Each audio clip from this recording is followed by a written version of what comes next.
யோவான் 6ஆம் அதிகாரம் 9ஆம் வசனம். எடுத்தவங்க வாசிங்க.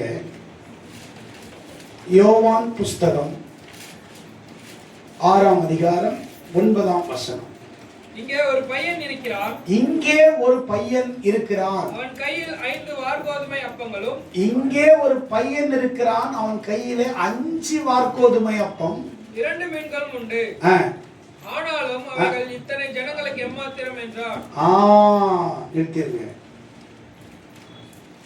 இங்கே ஒரு பையன் இருக்கிறான். அவன் கையிலே 5 வார்கோதுமை அப்பம் 2 மீன் இருக்குது. ஏசப்பா திபேரியா கடற்கரை மலை மேல வர்றாரு. ஜனங்க அவரை தேடிக்கிட்டு வர்றாங்க. நல்லா கவனிக்கணும். ஜனங்க அவரை தேடிட்டு வர்றாங்க. எதுக்காக வர்றாங்க? அநேகர் சுகத்துக்காக வந்தாங்க. அநேகர் தங்கள் வியாதி நீங்குவதற்கு வந்தாங்க. அநேகருக்கு ஆறுதல் தேவை வந்தாங்க. அநேகர்களுக்கு ஆசீர்வாதம் தேவை வந்தாங்க. அநேகர்களுக்கு ஆண்டவருடைய நன்மை தேவை வந்தாங்க. ஆண்டவர் தேவை உள்ளவர்கள் தான் தேவனை தேடுவார்கள். தேவை இல்லாதவன் நல்ல சாப்பிட்டவன் போயிட்டு நல்ல ஏப்பம் விட்டு தூங்குவான். பசியா இருக்கிறவன் தான் சாப்பாடு வேணும், பசிக்குது சாப்பாடு வேணும்னு தேடுவான். அப்போ தாகம் உள்ளவர்கள் தேவனை தேடி கூட்டம் கூட்டமா வர்றாங்க. எத்தனை பேர் வந்தாங்கன்னா 5000 பேர் வந்தாங்க. எவ்வளவு பேரு? 5000 பேர். சொல்லுங்களேன். 5000 பேர் வந்தாங்களாம். இந்த 5000 பேருக்கும் ஆண்டவர் வசனத்தெல்லாம் சொல்லிட்டு ஆண்டவர் சொல்றாரு, நீங்க இவங்களுக்கு சாப்பாடு கொடுங்க. நல்ல வாசிச்சு பாருங்க. 7வது வசனத்தை வாசிங்க. பிலிப்பு அவருக்கு பிரதியுத்தரமாக இவங்களுக்கு கொஞ்சம் கொஞ்சமா நம்ம வாங்கி கொடுத்தாலும் நம்ம கிட்ட இருக்கிறது 200 பணம். நல்ல கவனிங்க. எம்மாத்திரம். நல்ல கவனிக்கணும். பைபிளை நீங்க வச்சுட்டு என்ன பாருங்க. நம்ம கிட்ட இருக்கிறது 200 ரூபாய் தான். 200 பணம் தான் இருக்குது. இந்த 200 பணத்துக்கு நம்ம வாங்கி நம்ம யாருக்கும் கொடுக்க முடியாது. எம்மாத்திரம். இது பத்தாதே ஆண்டவரே, இது எப்படி செய்யுது? இவங்க தான் கையில வச்சிருக்கிற பணத்தை வச்சு அங்க அற்புதத்தை பார்க்கறாங்க. ஆண்டவர் பணத்தை வச்சு பார்க்கல, நம்முடைய விசுவாசத்தை வச்சு அற்புதத்தை பார்க்கறாங்க. கரங்களை தட்டுங்களேன். நம்ம கிட்ட என்ன இருக்குதுன்னு பார்த்து அவர் அற்புதம் செய்ய தேவன் அல்ல. நம்மகிட்ட இருக்கிற விசுவாசத்தை வச்சு ஒரு அற்புதம் செய்கிறோம். அடுத்தது வாசிங்க. அப்பொழுது அவருடைய சீஷர்கள் ஒருவனும் இன்னொருத்தர் சொல்றாரு, சீமோன் பேதுருடைய சகோதரனாகிய அந்திரியா அவரை நோக்கி இங்கே ஒரு பையன் இருக்கிறான். இங்கே ஒரு பையன் இருக்கிறான். நல்ல கவனிக்கணும். ரொம்ப வெளிப்பாடான ஒரு செய்தி நான் உங்களுக்கு இன்னைக்கு கொடுக்குறேன். இங்க ஒரு பையன் இருக்கிறான்றார். யாரு? அவர் சொல்றாரு இங்க பணம் இருக்குதுன்றார். இங்க ஒருத்தர் சொல்றாரு இங்க ஒரு பையன் இருக்கிறான்றார். வாசிங்க. அவன் கையில் 5 வார்கோதுமை அப்பங்களும். அவன் கையில் 5 வார்கோதுமை அப்பம் இருக்குது. 2 மீன்களும் உண்டு. 2 மீன்கள் இருக்குது. ஆனாலும் அவைகள் இத்தனை ஜனங்களுக்கு எம்மாத்திரம் என்றார். இவனும் என்ன சொல்றான்? பரவாயில்ல, அவங்கிட்ட கொஞ்சம் விசுவாசம் இருக்குது. பிலிப்பு கிட்ட விசுவாசம் இருந்துச்சு. இவங்களுக்கு சாப்பாடு கொடுன்னு ஆண்டவர் சொன்னாரு. ஆண்டவரே 200 ரூபாய் இருக்குது, இதை வாங்கி நம்மளால கொடுக்க முடியாது, ஜனங்க நிறைய பேர் இருக்கிறாங்களே, எம்மாத்திரம். பணத்தை மட்டும்தான் அவன் நம்பி பேசுறான். ஆனா இங்க கொஞ்சம் விசுவாசம் கொஞ்சம் அங்கிருந்து வளர்ந்து வருது. யாருகிட்ட? அந்திரியா கிட்ட. அந்திரியா சொல்றாரு, ஆண்டவரே இங்க ஒரு பையன் இருக்கிறான். அவன் சொன்னா இங்க 200 ரூபாய் இருக்குதுன்றான். இவன் சொல்றான் இங்க ஒரு பையன் இருக்கிறான்றான். அவன் கையில 5 அப்பம் 2 மீன் இருக்குதுன்றான். ஆனா அங்க ஒரு பையன் இருந்தான். அவன் என்ன தெரியுமா சொல்றான்?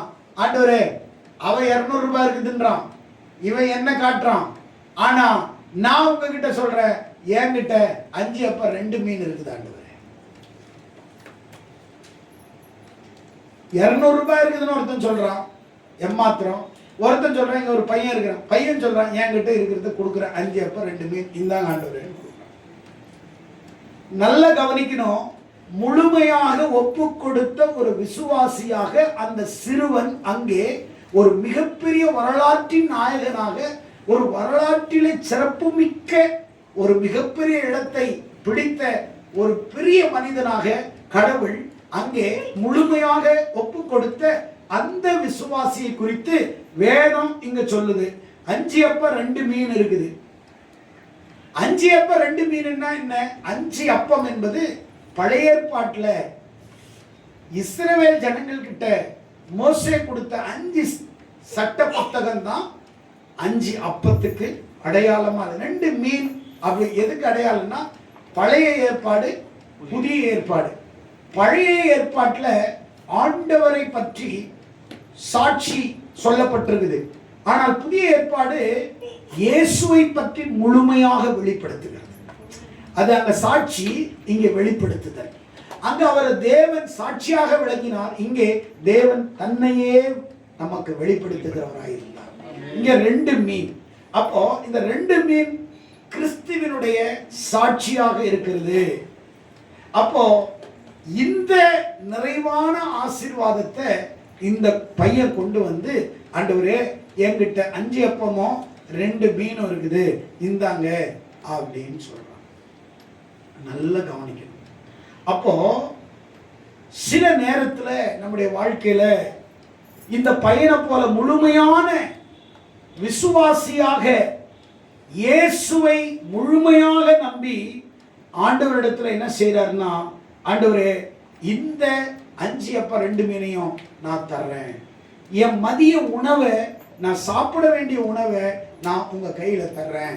ஏன்னா நான் உங்க கையில கொடுத்தேன்னா இந்த சாப்பாடை என்னால பெருக முடியாது, இந்த சாப்பாட்டை என்னால விருத்தியாக்க முடியாது. நான் உங்க கையில நான் கொடுத்துட்டேன்னா, உங்க கையில அது வந்துருச்சுன்னா, இது 5 அப்ப 2 மீனையும் 5000 பேர் போஷிக்கிற கரம் கரம். இந்த கரத்துல 5000 பேர் கொடுக்கிற இந்த மீனையும் அப்பத்தையும் நீங்க ஆசீர்வதிக்க முடியும் ஆண்டவரே அப்படின்னு சொல்லி ஆண்டவர் கருத்துல அவன் ஒப்பு கொடுக்கிறான். சில நேரங்கள்ல சபையில நம்ம முழுமையாக நம்மை ஒப்பு கொடுக்கிற விசுவாசிகளாக நம்ம இல்லை. நம்ம கஷ்டப்படுறது காரணம் நம்ம முழுமையாக இன்னும் நம்மள ஆண்டவர் கையில நம்மள ஒப்பு கொடுக்கவே இல்லை. என் கையில இருக்கிறது உனக்கு நான் கொடுக்கிறேன். மோசே கிட்ட பார்த்து ஆண்டவர் சொன்னார், உன்கிட்ட என்ன இருக்குதுன்னு கேட்டார். மோசே சொன்னா, என்கிட்ட என்ன இருக்குது? கோல் தான் இருக்குது. நல்ல கவனிங்க. இயேசு ஆண்டவர் மோசே அழைக்கும் பொழுது வனாந்திரத்துல முச்செடியில ஆண்டவர் தரிசனமாகிறாரு. அங்க ஆண்டவர் கேட்டது என்ன தெரியுமா? உன்கிட்ட என்ன இருக்குதுன்னு கேட்டார். கோல் தான் இருக்குது, வேற என்ன? ஆடு மேய்ச்சிட்டு இருக்கான். யாரு சொல்லுங்களேன்?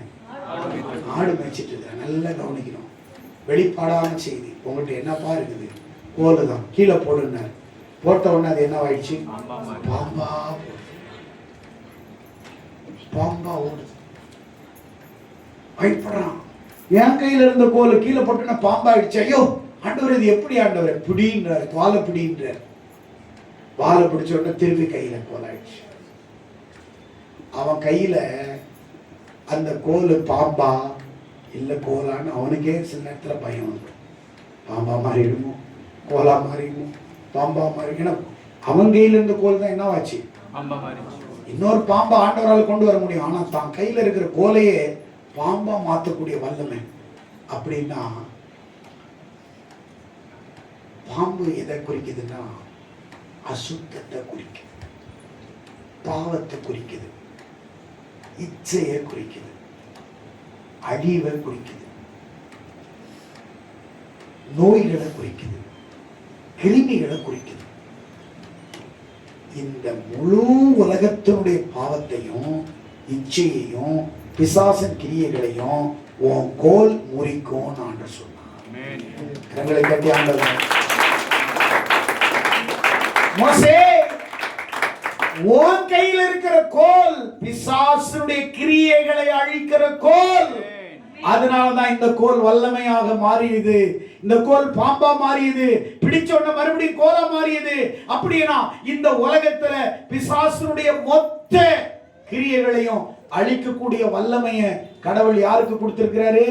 நமக்கு கொடுத்திருக்கிறார். கையில் என்ன கோல். தாவீதின் இடத்துல கேட்டாரு, உன்கிட்ட என்னப்பா இருக்குதுன்னு கேட்டாரு. என்கிட்ட ஒண்ணும் இல்லை, ஒரே ஒரு கவன் கல்லுன்னா. எதிரியாகிய கோலியாத்தை அதை வச்சு நீ வீழ்த்த முடியும் பண்ணுன்னாரு. ஒரே ஒரு கல்லை வச்சு ஃபர்ஸ்ட் கல்லுலயே அவன், நாமெல்லாம் இருந்தா இருங்க, அவன் அங்கே இருக்கிறான் இங்கே இருக்கான் பாசி இருங்க, அடிக்கிறதுக்கு ஒரு 10 கல் தேவைப்படும். ஃபஸ்ட்டு ட்ரெயின் பண்ணிடுவேன் எப்படி போகுதுன்னு. கரெக்டாக நான் கரெக்டாக போதா பாருங்க பாஸ்டர், அடிச்சிருவான் நம்பிக்கை கிட்ட போயிடுச்சு பாஸ்டர். ஆனால் தாவீது கிட்ட சொன்னார், உங்கள்கிட்ட என்னப்பா இருக்குது? ஒரே ஒரு கவன் கல். சரி, ஒரு கல்லை மட்டும் கீழே இருந்து பொறுக்கி அதில் வச்சு கொண்டுட்டார், விடுன்னாரு. அவன் அப்படி சுற்றி என்ன பண்ணுறான் சுற்றி, ஆண்டவரே இருங்க கொஞ்சம் நான் பார்த்துக்கிட்டா, ட்ரெயின் பார்த்துக்கிட்டான்னு கேட்கல. கடவுளுடைய பிள்ளைங்களுக்கு நோ ட்ரெயின், நோ ட்ரெயின், ஒரு ட்ரெயினும் கிடையாது. நீ ட்ரெயின் பார்த்துன்னா அப்புறம் அவ்வளோதான். ஆண்டவர் நம்மளை ஒரே குறியில வீழ்த்துகிறவர். ஆமே. அவன் அந்த கோலை அந்த கம்பலை சுத்தி அடிக்கிறான். என்னப்பா நாய் அடிக்கிற மாதிரி வர்றேன்னு அவன் நின்றுட்டே இருக்கான், டொப்புன்னு விழுந்துட்டான் கீழே. அந்த கல்லு போய் அவன் மேல பட்டது அவனுக்கு தெரியவே இல்லை, கீழே விழுந்துட்டான். பெரிய கூட்டம் எதிர்க்க வருது, சிம்சோனை எதிர்க்க 1000 பேர் வர்றாங்க. கையில ஒண்ணுமே இல்லை. உன் கையிலப்பா என்னப்பா இருக்குதுன்னு? கழுதையினுடைய தாடை எலும்பு தான் இருக்குது. சரி அடரா அப்படின்றான். கழுதையினுடைய ஒரே தாடை எலும்பை வச்சு 1000 பேரை வீழ்த்திடுறான். அப்படியானா அந்த வல்லமை, எவரையும் வீழ்த்தக்கூடிய வல்லமை ஆண்டவர் அவன் மேலே அந்த அபிஷேகம் வைத்ததினாலே அவன் எதிரிகளை வீழ்த்தினான். அதே போலதான் இந்த சிறுவனிடத்திலே உங்ககிட்ட என்னப்பா இருக்குது? 5 அப்பம் 2 மீன் ஆண்டவரே. சரி அதை கொடு, போய் கொடுக்குறான். கொடுத்த உடனே ஆண்டவர் அதை வாங்கி, அவ்வளோ விசுவாசம் பாருங்க, வாங்கி ஆசீர்வதிக்கிறார். 2வது, முழுமையாக அந்த சாப்பாட்டை, அந்த 5 அப்பா 2 மீனை ஆண்டவர் கையில் கொடுத்துட்டான். நீங்களா இருந்தா என்ன தெரியுமா சொல்றீங்க? பிள்ளைக்கு சாப்பிட கூட்டு வந்தா புடுங்குதுங்க பாருங்க சனிங்களா, வாபா ஏஞ்சி போலான்னு போயிடுவீங்க. இவரெல்லாம் கடவுளாம். ஏன் பிள்ளை பசிக்கு மதியம் சாப்பாடு வாங்கினா இதுங்க புடுங்குதுங்க, இவங்க கொடுப்பாங்கன்னு பார்த்தா நம்ம கிட்ட இருந்து புடுங்குதுங்க. நல்லா கவனிச்சுக்கோங்க. ஒரு விசுவாசி தன்னை முழுவதுமாக தேவனிடத்தில் ஒப்பு கொடுக்கும் போது மட்டும்தான் முழுமையான விசுவாசத்தை, முழுமையான நம்பிக்கையினால தன்னை அர்ப்பணிக்கிறதுனால அவன் முழுமையா ஆசீர்வதிக்கப்படும். முழுமையா ஆசீர்வதிக்கப்படும். 5 அப்பா 2 மீனும் கொடுத்ததுனால ஆண்டவர் அவனுக்கு 12 கூட திருப்பி கொடுத்தார். கையை தட்டுங்களேன்.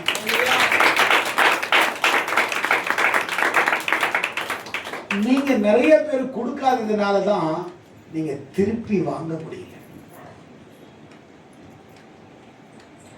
நீங்க போஸ்ட் ஆபீஸ்ல போய் பணம் போட்டாதான் உங்களுக்கு பணம் தேவைப்படும் போது அந்த புக்கை எடுத்துக்கிட்டு பேனா எடுத்துக்கிட்டு போய் திருப்பி கேட்கலாம். நீ போஸ்ட் ஆபீஸ்லயும் போட மாட்ட, நீ பீரோலையும் சேர்த்து வைக்க மாட்ட, நீ ஒருத்தவங்கிட்ட கொடுத்து சிறுவாடு பணமாகவும் வைக்க மாட்ட.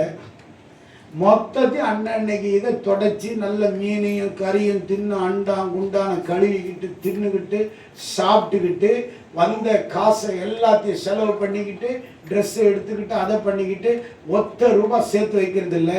அப்போ அடுத்த நாள் எங்கே போவேன் நீனு? ஓ ஒரு ₹5 இருந்தால் கொடுக்க, கடுக்க வாங்குறதுக்கு காசு இல்லை, அப்படிதான் நீ கேட்ப. ஆனால் நீ ஆண்டவர்கிட்ட நீ கொடுத்தன்னு வச்சுக்கோயேன், உனக்கு அவர் திரும்பி கொடுக்கிறவர். நாமெல்லாம் கடன் கொடுத்துட்டா திருப்பி உங்ககிட்ட வாங்கவே முடியாது. ஆனா அவங்க கிட்ட இருந்து திருப்பி வாங்கலாம். நிறைய திட்டு வாங்கலாம், அசிங்கமான வார்த்தை வாங்கலாம். நாங்க காசை கொடுத்துட்டு என்ன பெருசா கொடுத்துட்டு தரேன் இரு 1ஆம் தேதி வரட்டும் பேசிட்டு இருக்கிறேன். நம்ம கிட்ட காசை வாங்கிக்கிட்டு திருப்பி அந்த காசை கேட்டா பெரிய காசு கொடுத்துட்ட, காசு தரேன் இரு. இவங்க சொல்றது ஆனா நீ ஆண்டவர்கிட்ட உண்மையா நீ கொடுத்தன்னா, நீ கேட்கும் போது கொடுக்க, ஒரு தேவைகளை அறிந்து அவர் கொடுக்கிறவர். உன் தேவைகளை அறிந்து உனக்கு கொடுக்கிறவர். எத்தனை பேர் விசுவாசிக்கிறீங்க? அல்லேலூயா. அவன் கொடுத்ததுனால 12 கூட திருப்பி எல்லாம் திருப்தியா சாப்பிட்ட பிறகு ஆண்டவர் அவங்களுக்கு கொடுத்தார். அல்லேலூயா. அல்லேலூயா. முழுமையாக ஒப்பு கொடுத்த விசுவாசி தலைமுறைக்கு சாட்சியா இருக்கிறான். எதுக்கு சாட்சியா இருக்கிறான்? தலைமுறைக்கு சாட்சி. அந்த பையன் செத்துட்டான். நல்லா கவனிக்கணும். அவன் கொடுத்த அப்பம் முடிஞ்சிருச்சு, ஆனா அவர் சாட்சி முடியல, தொடர்ந்துகிட்டே இருக்கு. அவர் கொடுத்த 5 அப்பம் 2 மீன் அன்னைக்கோட அது முடிஞ்சிருச்சு, ஆனா அவனுடைய சாட்சி இன்னைக்கு வரைக்கும் பேசிக்கொண்டிருக்கிறது, தொடர்ந்து கொண்டிருக்கிறது. நீ எதை கொடுத்தன்னு இல்ல, உன் சாட்சி முக்கியம். நான் காலை தியானிக்கும் போது அவ்வளவு இதா இருந்துச்சு. உன் வீட்டை விட்டுட்டு போகலாம், உன் செல்வத்தை விட்டுட்டு போகலாம், உன் பணத்தை விட்டுட்டு போகலாம், உன் சொத்து பந்தத்தை இந்த உலகத்துல சேர்த்து வச்சுட்டு நீ சாவும்போது விட்டுட்டு போகலாம். அது பிரயோஜனம் இல்லை. நீ எதை விட்டுட்டு போறியோ இல்லையோ, உன் சாட்சிய அடுத்த தலைமுறைக்கு நீ விட்டுட்டு போ. ஆமென். அல்லேலூயா. அல்லேலூயா. அல்லேலூயா. அல்லேலூயா. அல்லேலூயா. எனக்கு வீடு இல்ல, சொத்து இல்ல, எது இல்ல, ஆனா நான் எனக்கு ஒரு வரலாறை நான் விட்டுட்டு போறேன். ஆமென். 13/6/2026 ஒரு வரலாறை பூமியிலே நான் விட்டுட்டு போகிறேன், ஒரு சாட்சியை விட்டுட்டு போகிறேன். ஆமென். நான் மறைந்தாலும் என் சாட்சி மறையாது. நான் மறைந்தாலும் என்னை குறித்து எங்கேயோ ஒரு மூலையில ஒரு சாட்சி பேசிக்கொண்டே இருக்கும், ஒரு வரலாறு பேசிக்கொண்டே இருக்கும். அப்படியானா ஆண்டவர் சொல்றாரு, அந்த பையன்கிட்ட இருக்கிற குழந்தை கொடுக்கிற இருதயம். நான் நினைக்கிறேன் அவங்க அம்மா அப்பா ரொம்ப நல்லவங்க, கொடுக்கறத கத்து கொடுத்துருக்குறாங்க. இல்ல, ஒரு பையன்கிட்ட போயிட்டு ஒரு பிஸ்கட் வாங்குங்களேன், சாப்பிட்டுட்டு இருப்பாங்க. பார்த்துருக்கீங்களா? சில பசங்கள்லாம் கிட்ட போனோன்னு அவங்க என்ன பண்ணுவாங்க? மறைச்சிருவாங்க. ஏன்? சில குழந்தை கொடுக்கும். பார்த்துருக்கீங்களா? எல்லா குழந்தையும் மறைக்காது, கொடுக்கிற குழந்தைங்களும் இருக்குது. ஏன்? அவங்க அம்மா அப்பா அந்த குழந்தை வயிற்றுல இருக்குது இல்லை, அப்ப இருந்து கொடுத்து கொடுத்து பழக்கம், அதனால அப்பவே அது பிராக்டிஸ் ஆயிடும். அது வயிற்றுல வச்சுக்கிட்டு தான் அவங்க அம்மா கறி கொழுந்து தோசையும் பக்கத்து வீட்டில் கொண்டு போய் கொடுக்கும். மாசமா இருந்து வயிறு தள்ளிட்டு, அக்கா கொஞ்சம் மட்டன் எடுத்தோம், சரி உங்களுக்கு கொடுத்துட்டு போலாங்கான்னு அந்த பிள்ளை மாசமாவே எடுத்துட்டு வந்துடும். அந்த பிள்ளைக்கு தெரியும், எங்க அம்மா இன்னைக்கு இவங்களுக்கு கறி குழம்பு கொடுத்துச்சு. அந்த வயிற்றுலயே இது பிராக்டிஸ் ஆயிருக்கும். நீ இவ்வளோ பெரிய பானை மாதிரி வயிறை வச்சுக்கிட்டு திருடி தின்னுக்கிட்டு மாங்காவை எடுத்து தின்னுக்கிட்டு அப்புறம் யாருக்கும் கொடுக்காம, யாருக்கும் கொடுக்க ஆசீர்வதிக்க கூடாம, யாராவது வந்தாங்கன்னா அப்படியே ஒளிய வச்சிடுறது, யாருக்கும் கொடுக்கறதுக்கு மனசு இல்லைன்னா உன் வயிற்றுல இருக்குது பாருங்க, அந்த ஜித்தியும் அதே மாதிரி தான் வரும். ஒன்ன மாதிரி தானே இருக்கும், உன்ன மாதிரி தானே வரும். அதுவும் என்ன பண்ணும்? நீயே பசியா வந்தா கூட அது ஒளி வச்சிடும். ஏன்னா ஒளி வைக்கிறது யார் கத்து கொடுத்தது? நீ தான் கத்து கொடுத்த. திருநது யார் கத்து கொடுத்தது? நீ தான் கத்து கொடுத்த. பொய் பேசுனது யார் கத்து கொடுத்தது? நீ தான். நான் கார்ல போயிட்டு இருக்கிறேன் போன வாரத்துல, செய்யாருக்கிட்ட ஒரு அம்மா என்ன பண்ணுது, அப்படியே வருது பஸ் விட்டு இறங்கி, மாங்காய் தொங்குது. அது சில மாங்காய்லாம் அந்த பூமியில தொங்குற மாதிரி இருக்கும் பார்த்தீங்களா, அல்ல, அந்த அம்மா அப்படியே பார்க்குது. நான் கார் நிறுத்திட்டு யூரின் போகிறது போயிருக்கிறேன், அந்த அம்மா அப்படியே பார்க்குது. அவளே சத்தம் போடுறான், என்னடா இது சத்தம் போடுறான். நானும் கார்ல ஏறி உட்காந்துட்டு அமைதியா என்ன பண்ணுது பார்க்கலான்ட்டு உட்காந்து பார்க்குறேன். சத்தம் எதுவும் போடுதுன்னா யாராவது கேட்குறாங்களா, இருக்கிறாங்களா பக்கத்தில், என்ன திருடி பாருங்க. இந்த யுகத்துல இவ்வளவு டெக்னிக்கலா திருடியது அப்படின்றாங்க. ஏன்னா யாராவது தோட்டக்காரர்கள் யாரும் திருப்பி அப்படின்னு யாரும் இல்லை. அதுக்கப்புறம் இல்லை, அப்படியே போறாங்க. அப்படியே திருடி எல்லாம் அந்த தாவணியில் இருக்கிற அந்த அது என்ன அது பேர் என்ன சொல்லுங்களேன்? முந்தானிக்குள்ள அப்படியே குந்தாணி மாதிரி உட்காந்துருக்கீங்க. முந்தானியில போட்டுட்டு பார்த்துட்டு கரெக்டா காட்டுக்காரர் வர்றாரு. டபார்னு உட்காந்துருச்சு யூரின் பேர் மாதிரி.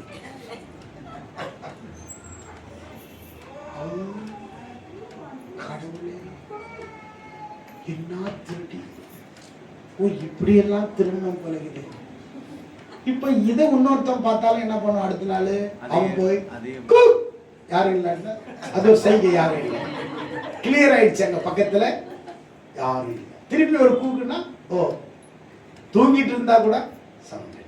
திருடு இந்த பொம்பளைங்களுக்கு என்ன அழகா திருடுறது சொல்லி கொடுத்து அந்த ஆள் இப்படி கீழே எப்படியே உட்காந்துருச்சு, யூரின் இப்படியே உட்காந்துருச்சு.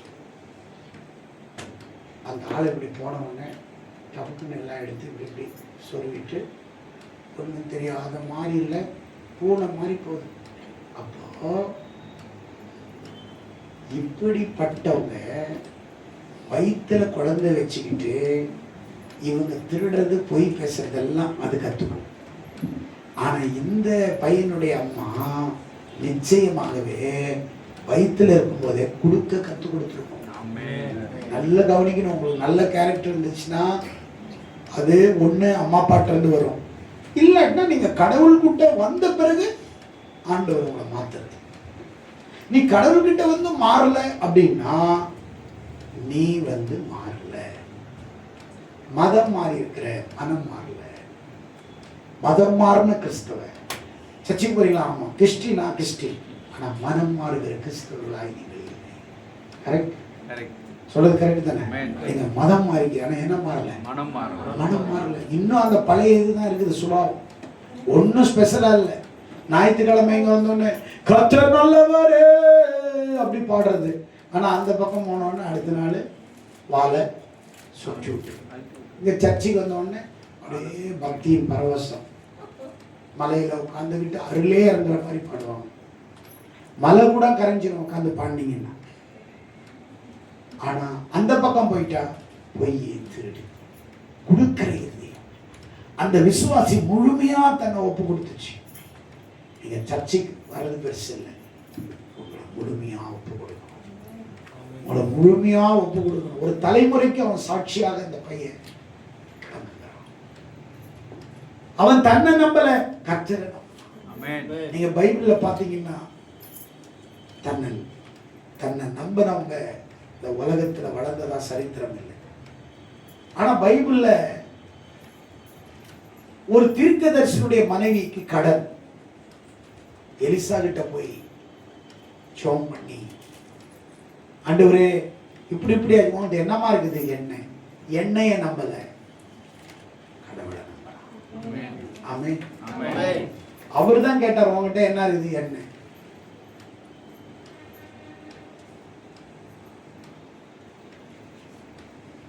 சொன்னார், அந்த குடத்துல எல்லா குடத்தையும் கடனை வாங்கி அந்த வாங்கின காலி குடத்துல நிரப்பும் போது அந்த குடம் எல்லாம் நிரம்பிச்சு.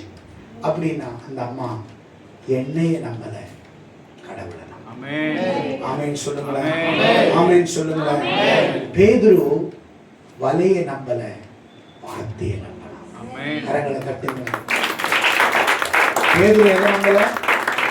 வலையை நம்பல, வார்த்தையை நம்பலாம்.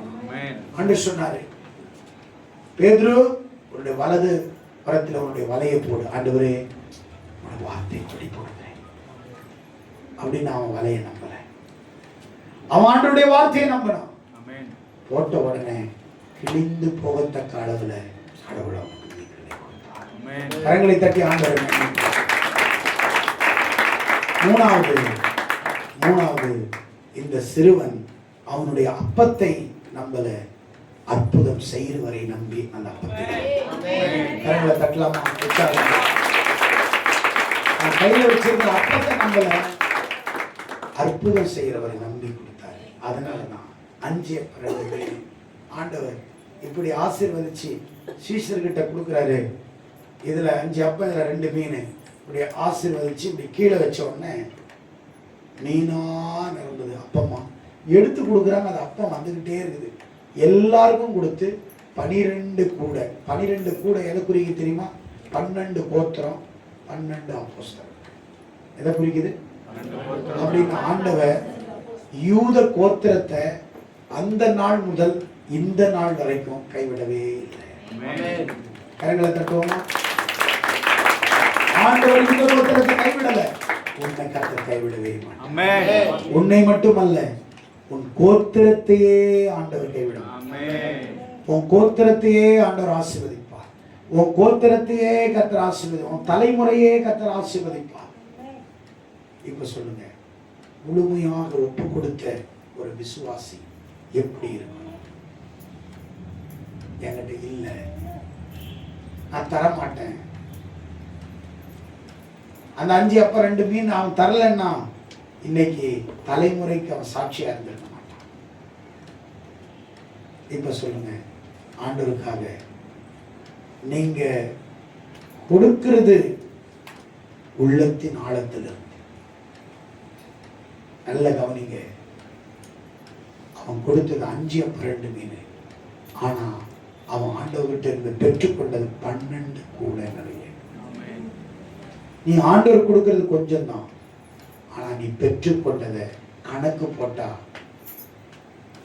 அளவே இல்லை, அளவே இல்லை. நீ ஆண்டவர் கொஞ்சம் தான் தசம்பாகம் காணிக்க கொடுக்குற, ஆனா கடவுள் உனக்கு இந்த மாதம் முழுவதும் உன்னை திருப்தியா நடத்துறார். எத்தனை பேர் விசுவாசிக்கிறீங்க? இந்த மாசத்துல யாராவது 31 நாள்ல ஒரு வேளையாவது பசியோட படுத்திருக்கிறீங்களா? யாராவது பசியோட இல்ல? கடவுள் உன்னை போஷிச்சிருக்கிறார், உன்னை ஆசீர்வதிச்சிருக்கிறார், உன்னை நடத்தி இருக்கிறார். நீ விசுவாசி, நீ நம்பணும். ஆண்டவரே, நான் இந்த நாள்ல முழுமையாக என்ன ஒப்பு கொடுக்கிறேன். ஆண்டவரே, அந்த சிறுவனை போல என் தலைமுறைகளுக்கு சாட்சியாக விளங்குவதற்கு நான் என்னை ஒப்பு கொடுக்கிறேன். அப்படி கொடுத்தாதான் ஆண்டவர் நம்மளை ஆசீர்வதிப்பார். எத்தனை பேர் சுவாசிக்கிறீங்க? எத்தனை பேர் சுவாசிக்கிறீங்க?